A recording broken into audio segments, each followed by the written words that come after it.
You're telling me my own mother-in-law booked my restaurant for her anniversary party and specifically requested that I not be informed? I gripped my phone so tightly I thought the screen might crack. My assistant manager, Derek, paused on the other end of the line, clearly uncomfortable delivering this news. That's correct, Mrs. Chen. She made the reservation under her maiden name and paid cash for the deposit. She was very specific that no one contact you about the event. I only found out because I recognized her voice when she called to finalize the menu yesterday. I stood frozen in my home office, staring at the framed photo on my desk. It showed my husband Marcus and me on our 10th wedding anniversary, standing in front of what was then a small sandwich shop I had just purchased with my inheritance from my grandmother. That was 12 years ago. That tiny sandwich shop had grown into a culinary empire spanning 6 upscale restaurants, 2 catering companies, and a boutique event venue, all operating under my maiden name Vivian Park Hospitality Group. My in-laws had never bothered to learn exactly what I did for a living. To them, I was just Marcus's quiet wife who worked in food service. They didn't know that food service had made me a multimillionaire. Derek, which location did she book? The Grand Maple. For this Saturday.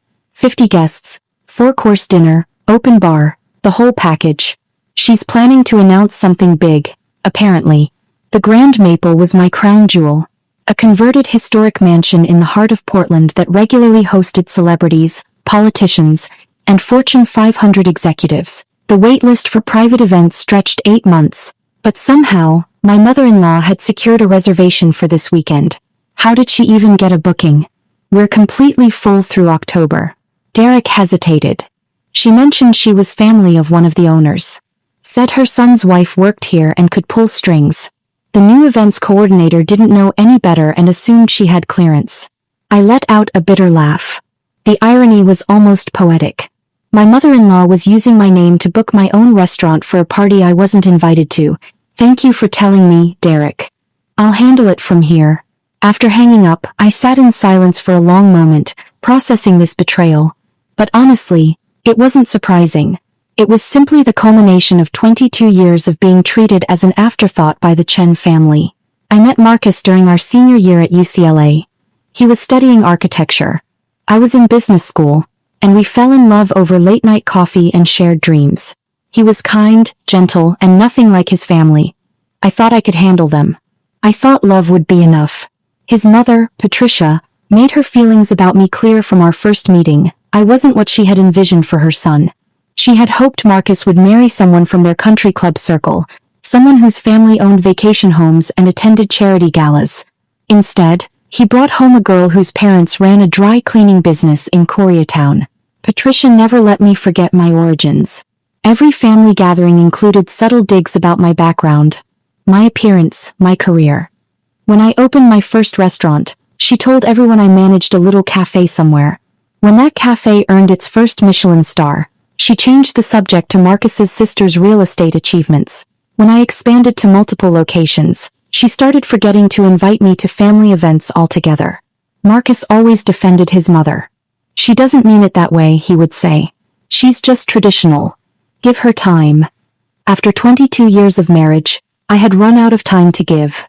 The anniversary party booking was just the latest in a long series of exclusions. There was Thanksgiving 3 years ago, when I arrived at Patricia's house to find the dinner had been moved to Marcus's sister's place without anyone telling me. There was the family vacation to Hawaii where I learned I wasn't included because there weren't enough rooms. There was Marcus's own 40th birthday party, which his mother organized at her house and somehow forgot to mention to his wife. Each time, Marcus made excuses. Each time, I swallowed my hurt and moved on. But this time felt different. This time, they were using my own success against me while deliberately keeping me in the dark. I waited until Marcus came home that evening to address it. He walked through the door looking tired from his day at the architectural firm, loosening his tie as he headed for the kitchen. Hey, Viv. Long day. What's for dinner? I was sitting at the kitchen island, my laptop open in front of me. Your mother booked the Grand Maple for her anniversary party this Saturday. He froze mid-step. Oh. She mentioned she was planning something, but I didn't know she'd chosen a venue already. Did you know I'm not invited? The silence that followed told me everything. Marcus slowly set his briefcase down, avoiding my eyes. Viv, it's complicated. You know how my mother is. She thought it might be better if it was just immediate family this time. Less drama. Less drama, I repeated flatly. What drama has there ever been, Marcus? When have I ever caused drama at your family's events? You haven't. But Mom feels like there's tension when you're around. She wanted this anniversary to be special, and she thought everyone would be more relaxed if we kept it intimate. I stared at my husband of 22 years, the father of my 2 children, the man I had built a life with. He couldn't even meet my eyes as he threw me under the bus to protect his mother's feelings. So you knew about this. You knew she was booking my restaurant for a party she didn't invite me to, and you said nothing. Marcus's head snapped up. Wait. What? Your restaurant? The Grand Maple, Marcus. I own the Grand Maple. I own all 6 Maple restaurants. I own the catering company she's probably using for the event. She's literally spending money at my business to celebrate an occasion I'm excluded from. His face went pale. In 22 years, my husband had never fully grasped the scope of what I had built. He knew I owned restaurants, plural, but he had never asked for details, never visited my corporate office, never looked at the financial statements I left on my desk. To him, I was simply Vivian who works in food. I didn't know the Grand Maple was yours. She didn't know either, I'm sure. She probably just picked it because it's the nicest venue in Portland. And whose fault is that?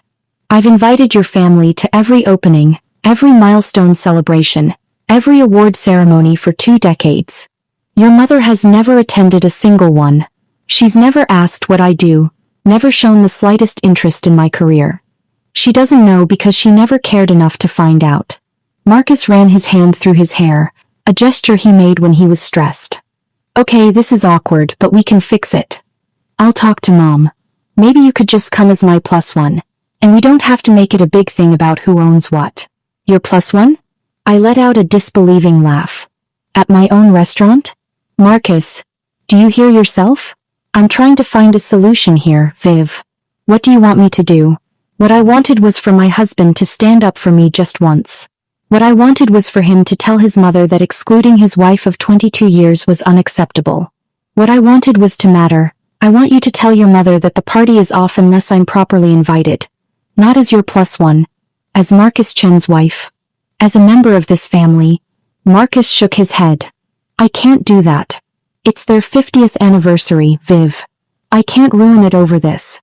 Oh, over this? Over your mother deliberately excluding me from a family celebration she's hosting at my business. That's not worth taking a stand. It would just cause more problems. You know how Mom gets. Can't you just let this one go? For me? I had let things go for 22 years. I had bitten my tongue, kept the peace, and made myself smaller so the Chen family could be more comfortable. I was done. No, Marcus. I can't let this one go. I closed my laptop and stood up from the island. Marcus watched me with confusion and growing concern. What are you going to do? I'm going to handle it. The next morning, I drove to the Grand Maple and met with my general manager, Sophia. She was mortified when she learned the full situation. Mrs. Park, I'm so sorry. If I had known the reservation was made under false pretenses, I never would have approved it. The new coordinator had no idea. It's not your fault, Sophia. But I need you to do something for me. I want you to let the reservation stand. Don't cancel anything. Let them go forward with all their planning. Sophia looked confused. You want the party to proceed? Yes. But I want you to keep me informed of every detail. Every vendor they book, every special request, every change to the menu. And on Saturday night, I want a full staff briefing. Everyone needs to know who actually owns this establishment. Understood. What are you planning? I smiled. It wasn't a warm smile. I'm planning to attend my father-in-law's 50th anniversary party.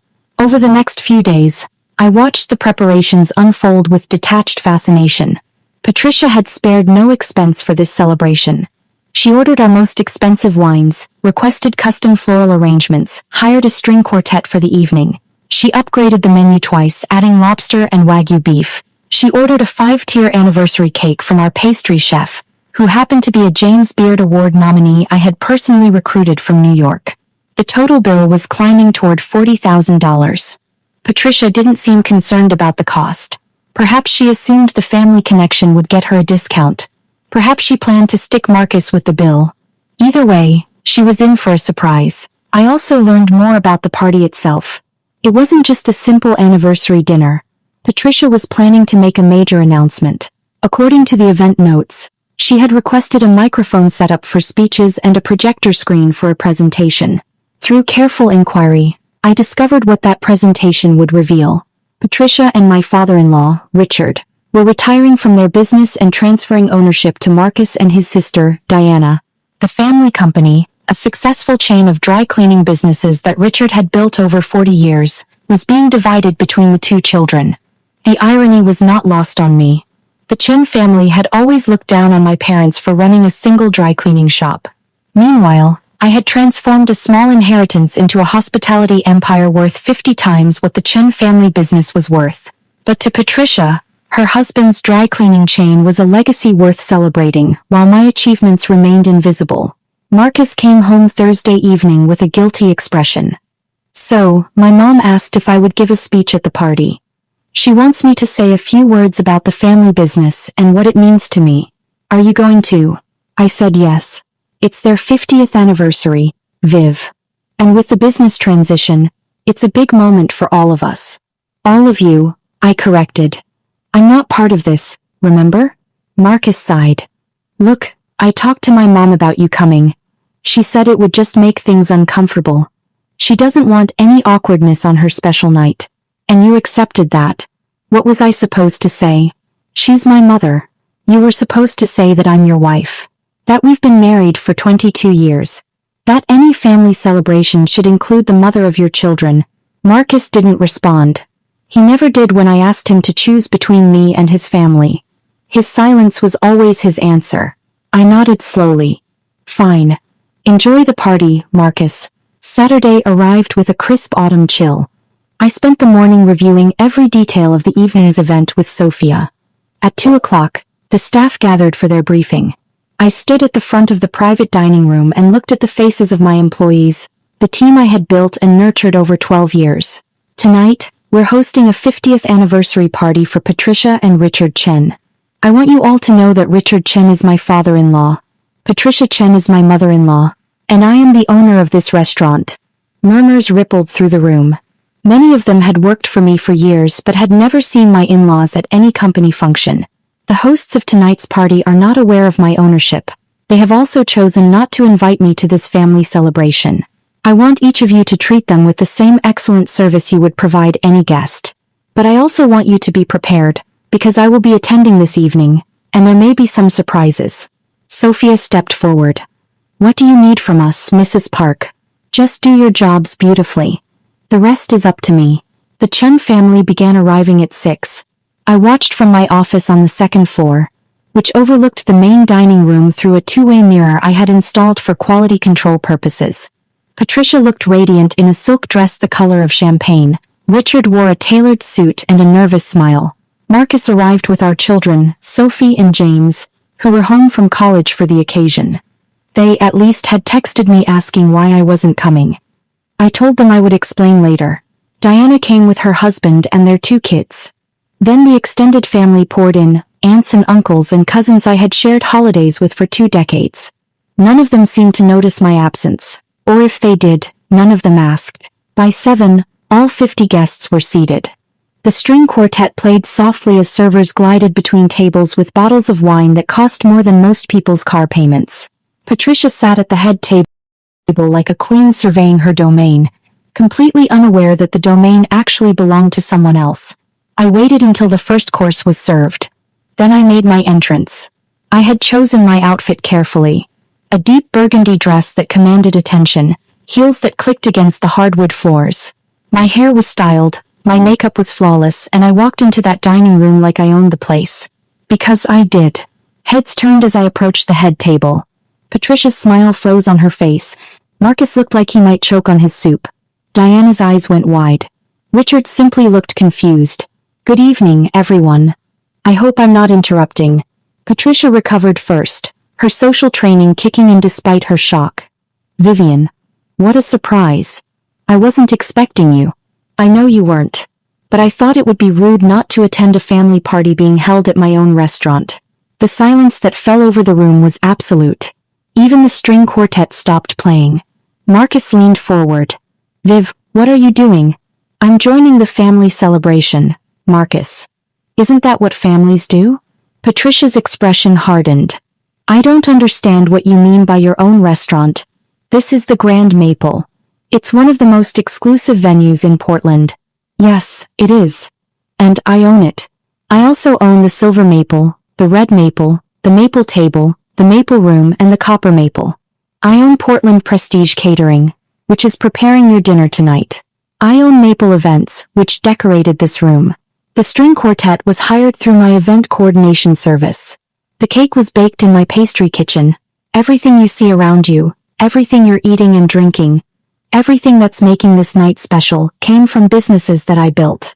The color drained from Patricia's face. Around the room, guests exchanged bewildered looks. My children stared at me with something like awe. Richard spoke up, his voice hesitant. I had no idea, Vivian. We didn't know. You didn't know because you never asked. In 22 years, neither of you has ever shown the slightest interest in what I do. You've never attended an opening.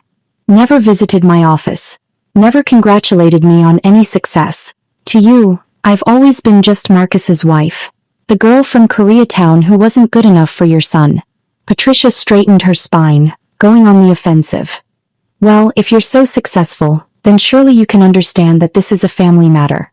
We wanted tonight to be about Richard and me, about our legacy. There are things we're announcing that concern the Chen family business, and quite frankly, it has nothing to do with you. You're right. The Chen family business has nothing to do with me. I have my own business. Several, in fact. But what does concern me is being deliberately excluded from my husband's family while that family uses my name and my business to host their celebrations. I turned to face Marcus, who looked like he wanted the floor to swallow him whole. Did you know, Marcus, that your mother used my name to secure this reservation? She told my staff that she was family of one of the owners. She used my connection to my own business to book a party she didn't invite me to. I didn't know that part, he said weakly. You didn't know a lot of things. You didn't know that the company I've built is worth more than your parents' entire estate. You didn't know that the inheritance you're about to receive from the family business is pocket change compared to what I earn in a quarter.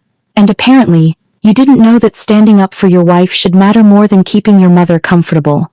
Patricia rose from her seat. How dare you come here and make a scene at our anniversary party? This is exactly the kind of drama we were trying to avoid by not inviting you. Drama? I laughed. You haven't seen drama yet. I turned and caught Sophia's eye. She nodded almost imperceptibly. You know, Patricia, I debated what to do when I found out about this party. I could have simply canceled your reservation. I could have refused service and let you scramble to find another venue 4 days before your big event. But I realized that would be petty. It would hurt the people working tonight more than it would hurt you. Then why are you here? I'm here because I want you to understand something. I want everyone in this room to understand. I raised my voice, addressing the entire gathering. For 22 years, I have been part of this family. I have shown up to every holiday. I have sent gifts for every birthday. I have supported my husband and raised 2 wonderful children who are sitting right there, watching their grandmother exclude their mother from a family celebration. Sophie and James both looked stricken. I saw Sophie wipe her eyes. I have built something extraordinary with my life. Not because I was handed anything, but because I worked for it.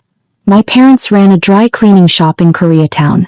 Your parents looked down on them for it. But everything I have, I earned. Every restaurant, every award, every success came from my own effort. And tonight, you're all enjoying the fruits of that effort, while the person who made it possible wasn't even supposed to be here. Richard stood up shakily. Vivian, please. We didn't mean to hurt you. We just thought it would be simpler. Simpler, I repeated. You know what's simple, Richard? Treating people with respect. Including your daughter-in-law in family events. Not using her name to access her business while deliberately keeping her away. I reached into my clutch and pulled out a folded piece of paper. This is the bill for tonight's event. $42,000. Custom menu, premium wines, exclusive booking fee for securing a reservation on short notice. Every expense your wife approved. Patricia's jaw dropped. $42,000? That's outrageous. That's what excellence costs. And since I wasn't invited to this party, I see no reason to offer the family discount you were probably expecting. The full amount is due tonight. We can't pay that. We don't have that kind of cash on hand. Then I suggest you figure it out. My business operates on payment at time of service for events. If you can't pay, I'll have to consider this a breach of contract. Marcus stood up. Viv, this is too far. You can't do this to my parents. Can't I? They did this to themselves, Marcus. They booked a venue they couldn't afford for a party that excluded half your nuclear family. Every choice that led to this moment was theirs. I set the bill on the table in front of Patricia. Happy anniversary. Then I turned and walked toward the door. Before I reached it, Sophie's voice stopped me. Mom. Wait. My daughter stood up from her seat, followed a moment later by James. The two of them walked across the dining room to stand beside me. I'm not staying at a party that Mom wasn't invited to, Sophie said firmly. This is wrong. And everyone here knows it. Same, James agreed. Grandma, I love you, but what you did is messed up. Patricia looked like she might faint. Marcus sat frozen, torn between his children and his parents. I put my arms around Sophie and James. Thank you, babies. But this is your grandparents' anniversary. You should stay. No, Sophie said. We're leaving with you. And we did. The three of us walked out of the Grand Maple together, leaving 50 stunned guests and a $42,000 bill in our wake. In the car, James spoke first. Mom, I had no idea you owned all those restaurants. Why didn't you tell us? I told you. Many times. You were just teenagers and didn't pay much attention. I'm paying attention now, Sophie said. That was incredible. That was necessary. I've spent 22 years trying to earn a place in that family. Tonight I finally realized I was never going to get one. And I'm done trying. What about Dad? James asked quietly. I gripped the steering wheel tighter. That's something your father, and I need to figure out. Marcus came home at midnight, long after the party had ended. I was sitting in the living room, still in my burgundy dress. When he walked through the door, they paid the bill, he said flatly. Mom had to call Diana and split it between them. They're furious. And they want me to make you apologize. That's not going to happen. Marcus sat down heavily on the couch across from me. He looked older than he had that morning, like the evening had aged him. Why did you do it that way? Viv? Why the public spectacle? Because private conversations haven't worked for 22 years. I've talked to you countless times about how your family treats me. You always promise it'll get better. It never does. So you humiliated them in front of everyone they know. I showed them reality. Your mother used my name to book my restaurant for a party that excluded me. She was going to spend my money on an event celebrating her family while I sat at home alone. I simply showed up and reminded everyone whose money it actually was. She didn't know it was your restaurant. Because she never cared enough to find out. That's the whole point, Marcus. Your family has never once shown interest in who I am or what I've accomplished. I'm invisible to them. I have been since the day we got married. Marcus was quiet for a long moment. When he spoke again, his voice was tired. My mother asked me to choose. She said after tonight, she can't be in the same room with you. And what did you say? I said I needed time to think. I stared at my husband, at the man I had loved for more than half my life. I had always known this moment would come. I had always known that someday Patricia would force him to choose, and I had always been afraid of what his answer would be. But sitting there in my living room at midnight, I realized something. I was no longer afraid. I was tired. And I was done waiting for Marcus to become the husband I needed. Take all the time you need, Marcus. But while you're thinking, I want you to think about this. I have spent 22 years proving myself to your family. I have built an empire while your mother pretended I worked in a cafe. I have raised two incredible children while being excluded from family events. I have loved you through every slight, every insult, every moment you chose them over me. I stood up and walked toward the stairs. And tonight, when I finally demanded the respect I've earned, you called it humiliation. You stood in that dining room and told me I went too far, instead of standing up and saying, my mother should never have excluded my wife. Viv. No, Marcus. It's your turn to listen. I'm not asking you to choose between me and your mother. I'm asking you to choose who you want to be. A man who defends his wife, or a man who makes excuses for the people who hurt her? I paused at the bottom of the stairs and looked back at him. When you figure out your answer, let me know. 2 weeks later, I moved out of the house we had shared for 18 years. It wasn't a dramatic exit. I packed my things while Marcus was at work, left a note explaining that I would be staying at my downtown condo, and asked him to call when he was ready to talk. He didn't call for a month. During that month, I threw myself into my work. I opened negotiations for a 7th restaurant location. I met with investors about expanding the catering business nationally. I hired a new head chef who had just won Top Chef and was looking for a permanent home. I kept busy, because busy was better than thinking about the fact that my husband still hadn't chosen me. Sophie and James visited regularly. They were both angry at their father for not fighting harder, but I told them to give him grace. 22 years of family patterns don't change overnight. They also told me that Patricia had been bad-mouthing me to anyone who would listen, calling me ungrateful and vindictive. Apparently, the $42,000 bill had nearly wiped out her and Diana's share of the retirement savings. I felt a twinge of guilt about that. But only a twinge. Marcus finally came to my condo on a rainy Tuesday evening. He looked thinner than I remembered, and there were circles under his eyes. He stood in my doorway holding a bottle of wine that cost more than he usually spent. "I've been thinking," he said. "For a month." I noticed. "Can I come in?" I stepped aside and let him enter. He looked around at the condo he had never visited, at the carefully chosen art on the walls and the view of the city skyline. "This is nice. I didn't know you had this place." "You never asked." He flinched at that. "Fair enough." We sat on opposite ends of the couch, the wine untouched between us. Marcus took a deep breath. "I told my mother I can't see her for a while. Whatever I had expected. It wasn't that." "You did?" "I told her what she did was wrong. Not just the party, but 22 years of wrong. I told her I had been complicit, and that if I wanted to save my marriage, I had to stop making excuses for her." "What did she say?" "She said if I chose you over her, I wasn't her son anymore." The words hung in the air between us. I knew how much Patricia's approval meant to Marcus. I knew how much those words must have hurt. "And you said?" "I said that was her choice to make, not mine.